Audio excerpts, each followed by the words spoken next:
வணக்கம் மக்களே! நமக்கு தீபாவளி வந்துச்சுங்க. வாங்க இப்ப நம்ம தீபாவளி பலகாரம் செய்யலாம். தீபாவளி பலகாரம்னாவே அதிரசம் தாங்க முதல்ல. சரி அதிரசம் முதல்ல செஞ்சுலாம் நம்ப.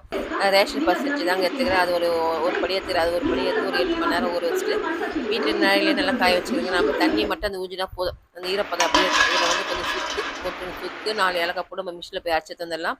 அரைச்சு தந்தோனே ஒரு படிக்கு பச்சரிசி மாவுக்கு 1 கிலோ வெல்லம். அத போட்டு நம்ம வந்து பாகுபதம் எடுத்துடலாம்.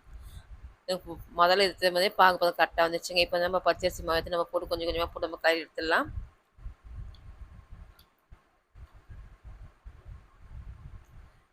கிளறி நல்லா எடுத்து வச்சுட்டு நம்ம இன்னைக்கு எடுத்த பாகு வந்து 2 நாள் கழிச்சு சொல்லலாம், இல்ல நாளைக்கும் சொல்லுங்க. நீ நைட்டுக்கே கூட சுட்டுடலாங்க. ஆனா நல்லா தாங்க இருக்கு. ஆனா அதிரசம் மாவு. ஆனா புளிக்க வச்சு நம்ம எடுத்து செஞ்சோம்னு வச்சுக்கோங்க, அதிரசம் நல்லா புசு புசு நல்லா வருங்க. நான் வந்து இன்னைக்கு பாகு எடுத்துட்டு வந்து 2 நாள் கழிச்சு தாங்க அதிரசம் மாவு சுட போறேன்.